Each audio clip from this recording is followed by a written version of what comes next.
So Valentine's Day is coming up and I'm alone. So I thought a real way to stick it to myself and reiterate that I should watch a rom-com from every decade. But also I love rom-coms and I think they're a gift to mankind, so watching will be fun regardless. Plus I wanted to see how they've changed over the last couple years and if the old ones are any better than the ones that we've got now. I didn't pick out the standouts of each decade, but I did pick the ones that I thought would keep me happy.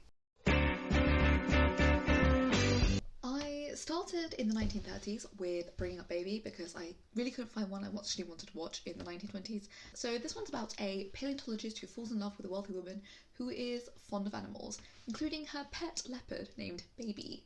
So it stars Cary Grant and Katharine Hepburn, which always is a winning acting formula in my books.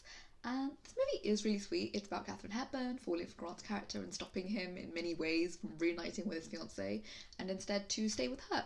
The movie is a screwball comedy, and this shows as it definitely skews way more towards comedy. It's very physical and slapstick, and honestly, seeing some of the best actors of all time give that performance really solidifies why they're the greats. Actors, in my opinion, should get silly more often.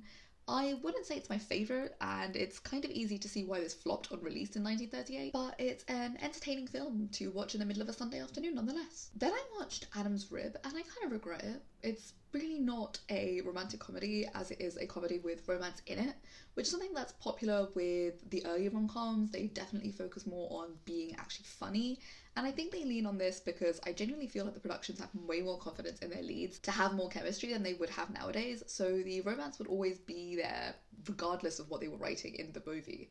So this movie is about a married couple who are both lawyers and they find themselves on the opposite side of the same case involving a woman who shoots her unfaithful husband.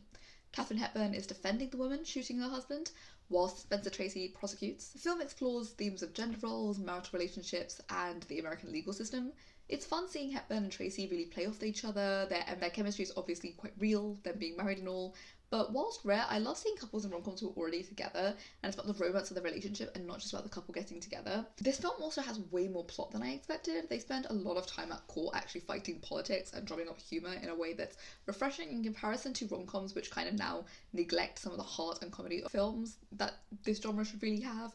I do, however, think that the court scenes aren't as funny to me as they probably would have been to their intended audience. So I've only seen one other Marilyn Monroe film, so I had to rectify that by watching The 7-Year Itch. This is about a married man who becomes tempted to have an affair while his wife and son are away on summer vacation. The film has the iconic scene in which Marilyn Monroe's character stands over a subway grate and her dress billows around her.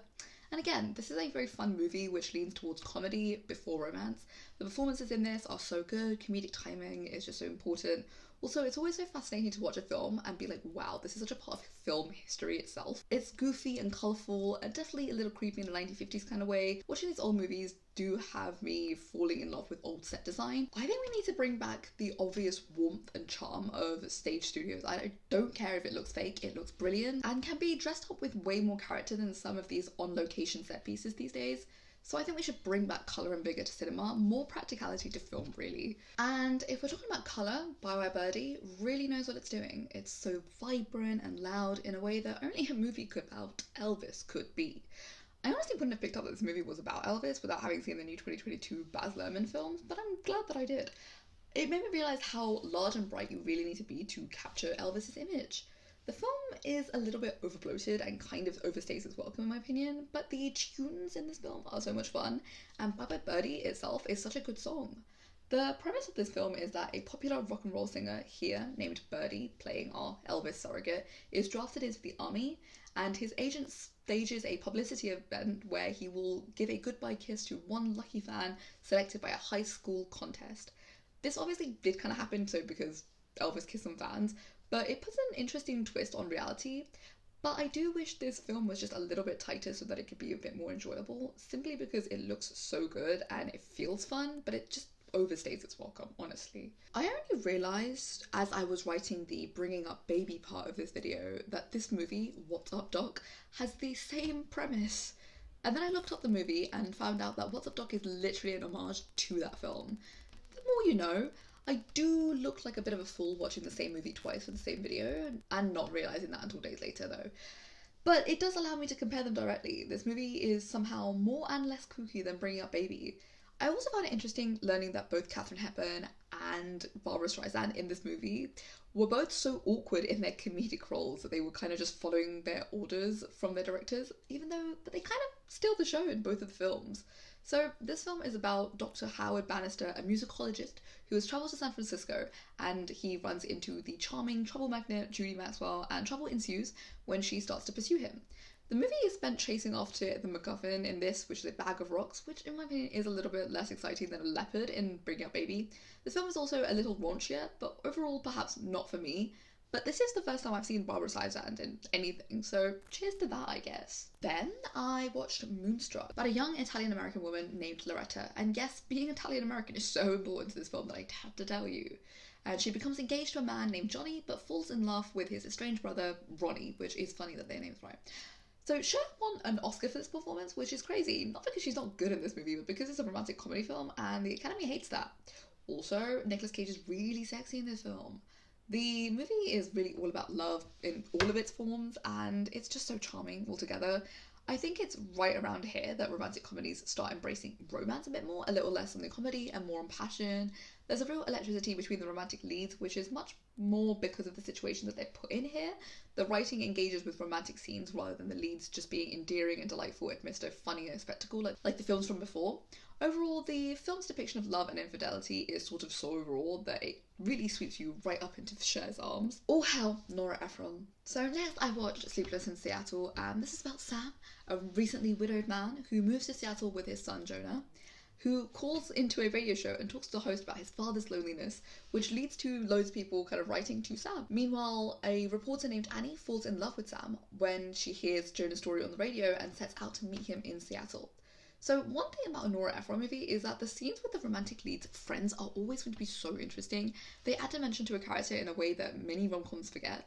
I think people are realist around their friends, and Ephron never really fails to remember that. Meg Ryan and Tom Hanks really are some of the best. Hepburn and Grant really birthed sons with them, even if the films that they were doing are not similar. The idea of deep romantic feelings really remain, and two actors really need to come together to do that. I love we have actors with a capital A in rom-coms. This film is, I think of all the ones I watched, this film is the most intensely rooted in romance. There's longing and passion that emanates in a really human way that makes you feel clogged up when yearning with Annie, even if Annie is a really creepy stalker who is emotionally cheating on her fiancé. Additionally, I reinforce my belief with this film that something that is lost from here on in with written rom-coms, and something specifically that lifts this film into embracing all of its charm that the writing brings, is that it's shot on film and coloured with that kind of beautiful hue that all films used to have. Shooting on film's comfort in a rom-com is underappreciated even when it's recognised. It makes you feel tangibly fuzzy in a way that you want a romance to hit you, and I will always miss the use of film in a simple mid-budget movie because of that. It's way too expensive now, and I just wish it wasn't. Next comes Music and Lyrics, which is about a former pop music idol of the fictional band Pop and an inspiring writer as they struggle to compose a song for a reigning pop diva. This movie is so 2007. The pop diva is so obviously fake Britney, and I love that it's an age gap couple, which is not noncy. Like, that's a 30-year-old woman with a job, talent, and a developed prefrontal cortex. Like, we love to see it. Drew Barrymore, you are my always. By 2007, we've already somehow moved past the painstaking romance and into something that feels more polished and aspirational. We, the audience, want this kind of romance. The movie obviously doesn't carry the same type of realism because it's about a pop star, but there's something much more muted about the romance here than something like Sleepless in Seattle. It's more, I've grown attached to this man instead of being taken with someone without meeting or getting together because you got into some hijinks. The realness also takes away, I think, from the outlandishness that was ever present in some of the older rom-coms. There's still chemistry here, but I mean, it's Barrymore and Hugh Grant. We can't really expect too much failure. I mainly picked this one over the thousands of other 2000s rom-coms because it's one of my best friend's favourites. Okay, so I don't even really think this one counts as a 2010 rom-com and a reflection of the decade. Like, they literally made this in 2009 and then released it in 2010 itself. But I've never seen Valentine's Day, and this is a Valentine's Day video, so it had to be done, yeah? The movie is a anthology movie following lots of different characters and what they get up to on Valentine's Day. It's a real true blue celebrity cameo clusterfuck where no one but Ashton Kutcher gets to really have their time on screen. But he is reigning supreme in this, and I don't think he's ever been hotter to me in his entire career than he is here. The stories themselves are fun, but I was so lost on trying to figure out who everyone was and how I knew each other. I think I liked it more than everyone else did on Letterboxd though, and I think it's just because I needed something peppy and fun, and the movie really delivers on that at least. I would say don't go into this wanting to be wowed, go with the flow, and watch just to, point at the screen and be like, oh, I know that one, when another famous person pops up. It's kind of a wonder this movie got made at all. There are so many famous people in this movie. Rounding off the rom-com marathon I watched, I Want You Back. The movie follows two recently dumped strangers who team up to sabotage the new relationships of their exes. And the exes don't know each other until they get involved in the sabotage. And I feel like something about that definitely fuels the realness that rom-coms post-2000 really tried to prove. But let's be so honest with ourselves. Something about this movie is missing, and that is the messy Shakespearean level of antics that everyone knows each other. The exes should have been dating after dumping our protagonists, and so they had to split them up to get back together. I feel like this is probably the premise of some other film, however, but it's fine. That's probably better anyway. Jenny Slate and Charlie Day are always going to be comforting comedy leads, and they lend a sense of friendly relationship charm. It's not everything to me, but it's definitely one of the better rom-coms in the slate of letdowns that we've had over the last couple of years. And so we come to the end. I love rom-coms. It's always fun to watch them, and watching them through the ages has really made me realise how they've changed and how the best of them really work. I didn't really watch the best Hallmark rom-coms of every decade, either because I'd already seen it or because I never will. But I'll say the defining rom-coms that, I didn't watch them, but this is what I think. In the 1930s is probably It Happened One Night, 1940s, A Philadelphia Story, 1950s, maybe Roman Holiday, 60s, Breakfast at Tiffany's, 70s, Annie Hall, 80s, When Harry Met Sally, 1990s, honestly, probably Sleepless in Seattle, maybe Pretty Women.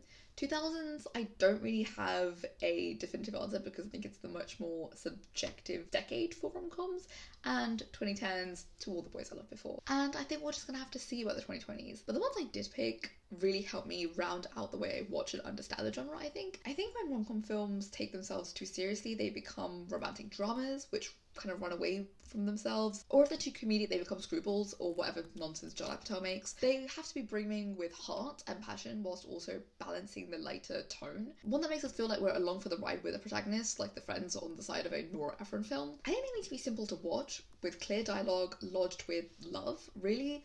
Enough to make people realise why love is important and why watching these films makes them feel good and really honestly yearn for something for themselves. But yeah, if you actually watch this, thank you for making it this far, and tell me what your favourite rom-com is in the comments.